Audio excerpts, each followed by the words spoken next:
Dying Light 1 came out in 2015. At that point, zombie games had been getting increasingly stale because of oversaturation of the genre, and no one really trying anything especially new. But then came Dying Light. The FPS zombie adventure from Techland decided to include something that changed the whole idea of what an FPS zombie game could be. How? Parkour! Before Dying Light 1, there had been only a small handful of games that incorporated parkour into the movement system of the game heavily. This was a big thing.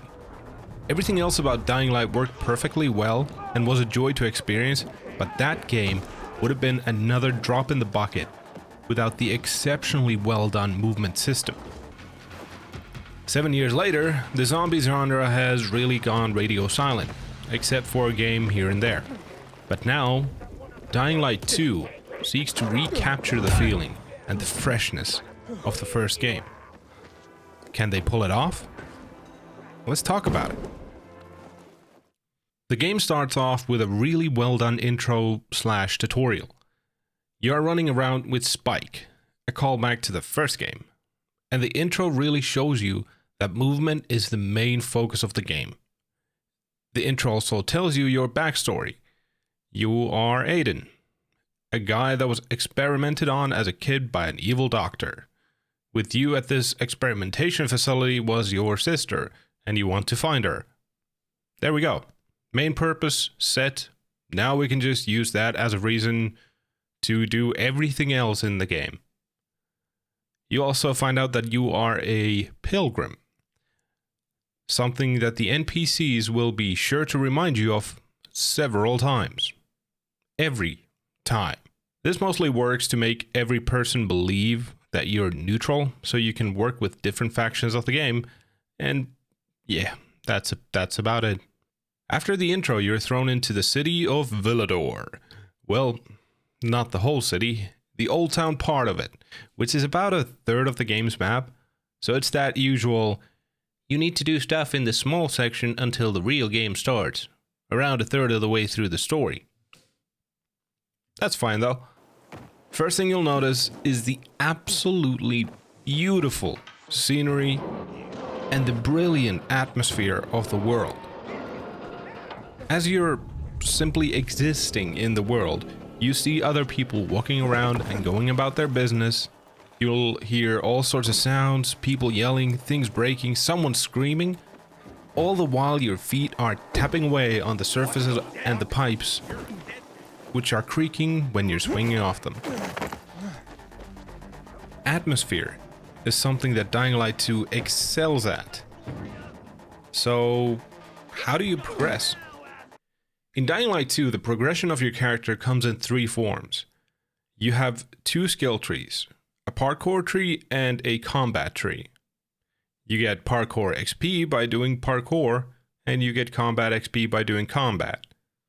Rather simple. Besides the skill point from a level in either combat or parkour, you also need enough of a corresponding stat for the skills.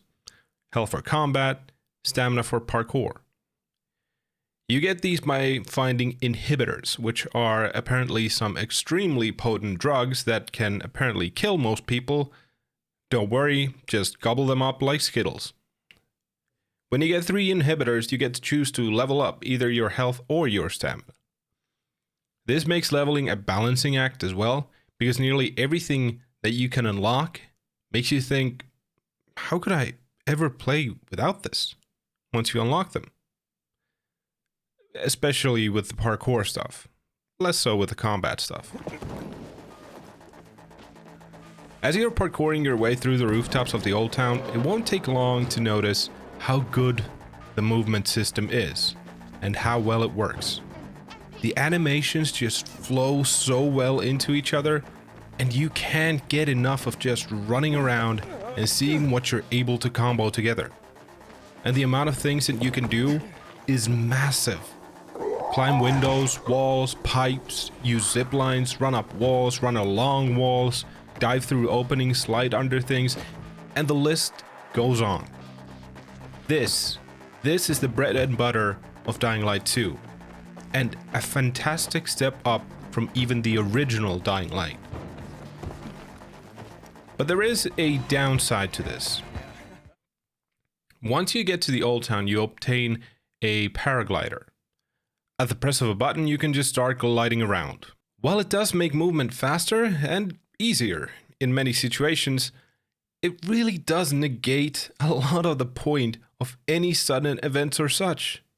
If I had to run everywhere using the extremely good parkour, I would see most of the activities, and I could choose to go to one on an instant. But once you unlock the glider, your movement mostly turns to, oh, where's the highest point near me so I can get the most distance covered with the glider? This often leads to situations where you either won't even see random events, or you'll just ignore them because you're gliding and can't be bothered to look for a landing spot. So the movement is good. How about the combat then? Well, it's fine, and it's not. In Dying Light 1, you slowly progress from having only melee weapons to getting guns and bows later on in the game. While bows still exist in Dying Light 2, you get your first one about maybe halfway through the game, and you get the first one that is actually worth anything much, much later. And guns have been completely removed. Sure, it's explained with the lore and ammo would be hard to find and blah blah blah blah. I do not care. I really wanted to still see guns, if for no other reason than the melee combat gets really stale after a while. Don't get me wrong, the parkour combat moves are really cool and I liked them a lot the first 20 to 30 times I did them, but swinging the melee weapons again and again for the duration of the whole game can only be so interesting. Doesn't really give you a sense of progression. And to build on that, the weapons are leveled. You have weapons from level 1 to 4, but this is one of those, the only thing that changes is bigger numbers, types of progression. Sure, it's explained by the weapons being in better shape, etc., but nothing else changes. You left click for a quick attack, or once you've unlocked it, hold left click for a strong attack. Right click to block. That's it. And to top all of that off, every Dying Light 1 fan will be glad to know that the dropkick is back. But this time they went all out on it. And it's so powerful that it makes every other weapon borderline pointless. Zombie, dropkick to spikes. One shot. A human enemy that can actually block, dropkick to spikes. One shot. A big human enemy that would require 10 to 20 hits to kill with a weapon, dropkick to spikes. One shot. This is why the game needs guns. And don't even talk to me about the bows. The enemies with bows are so slow to use them that they usually run away to some high point, and guess what happens? Dropkick off a building. I should mention that there are, in total, 9 different types of zombies. The basic slow one, the basic fast one, a thick boy, and the fan favorite, Volatiles. But LowFigh, that was only 4. Yeah, because those are the ones you'll actually fight and come across often. The remaining 5 are the Revenant, that you fight at every single GRE anomaly area, but literally nowhere else. The Bolter, that even the game classifies as an event, and you just need to catch it and hit it maybe twice to finish it. The Howler, which will alert other zombies to your presence, and is only found on the street, at street level, at nighttime. The Spitter, that is only at the street at night. Maybe a couple times somewhere else.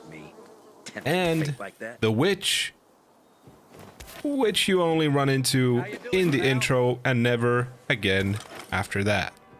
So, while they did provide several different kinds of zombies for us, they underutilized most of them extremely heavily. At least with the main story, since I didn't spend too much time with the side missions. And that is a real shame. Once you reach the first hub area of the game, the Bazaar, you'll find your first trader and Craftsmaster. The trading works the same way as it does in every other game. Buy stuff, sell stuff, let's move on. The Craftsmaster is a nice segue into the crafting in the game. It's rather simple, but that's a good thing. You can buy blueprints to craft all sorts of items, like lockpicks, Molotov cocktails, etc. But you can use the Craftsmaster to also upgrade your existing blueprints to make the items that you can craft stronger. For the essential stuff like healing items and lockpicks, you can find the materials anywhere and everywhere. But for more specialized stuff, it's a little harder to find, especially if you upgrade the blueprints a lot.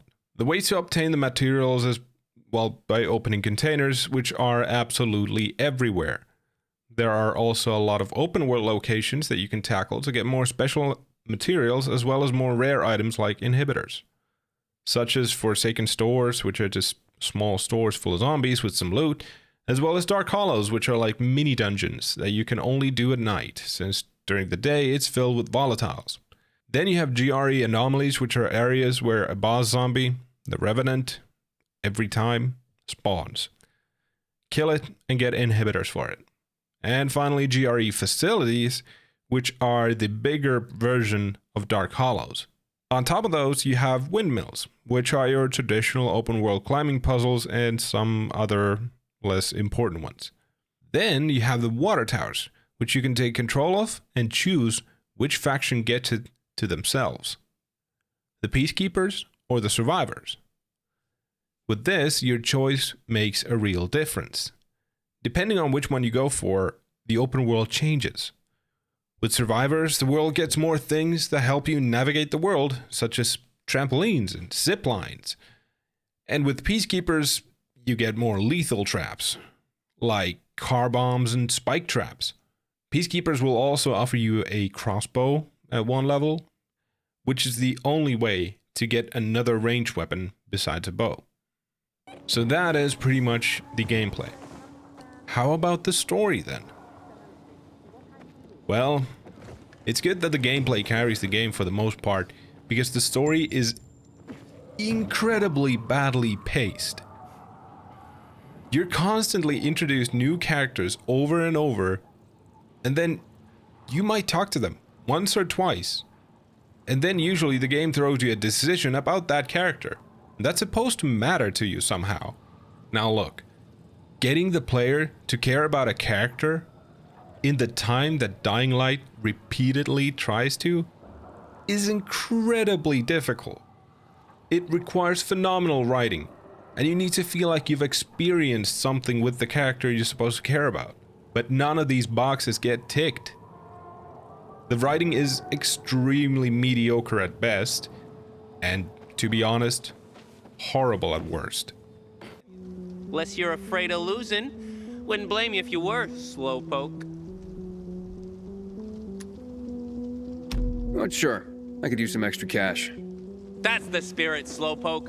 Ready to show me what you got? And you pretty much never share any experiences with any of the characters.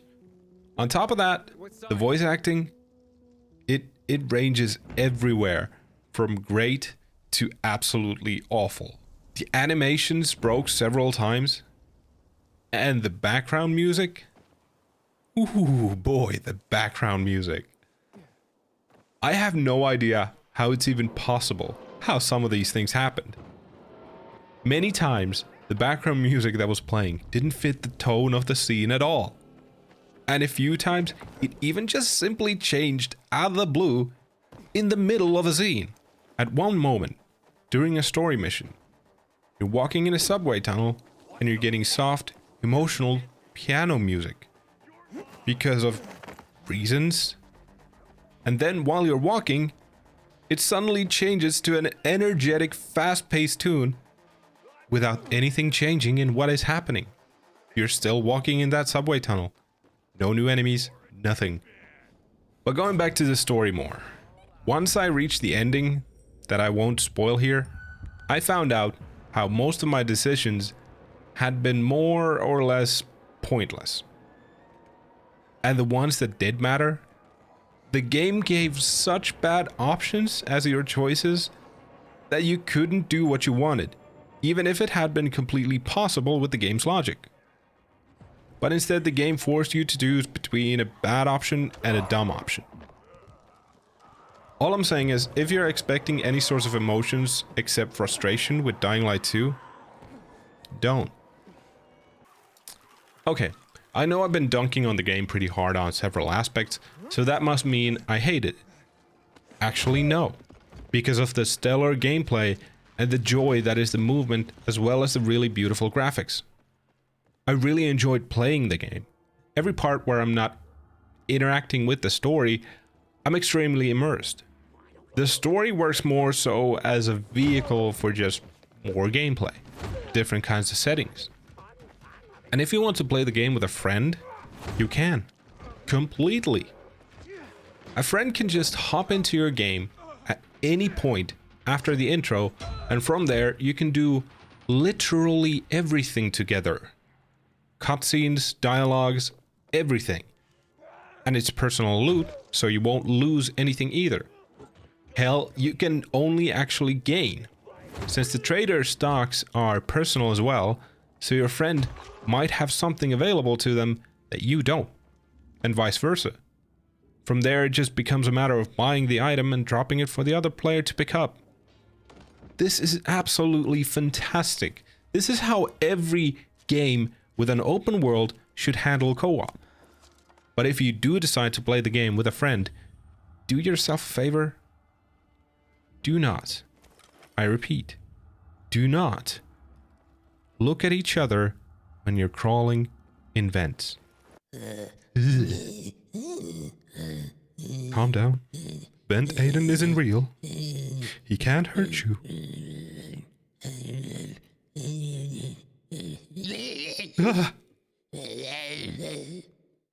So TLDR, Dying Light 2 is a great and enjoyable open world game with a completely forgettable and uninteresting story. But let's face it, you were never going to buy it for the story anyway. The things you care about, which would be the open world and the parkour movement, are extremely stellar, and I would highly recommend it for that. Or for a game to play with a friend, since the co-op is made so well that it should be held as an example for all open world games. Thanks for watching. If you enjoyed the video or found it helpful, leave a like and consider subscribing to the channel for more gaming content. Be sure to also check out my main channel linked in the description and leave a comment on what did you think of Dying Light 2. I'm LowFigh, and I'll see you guys next time. Parkour!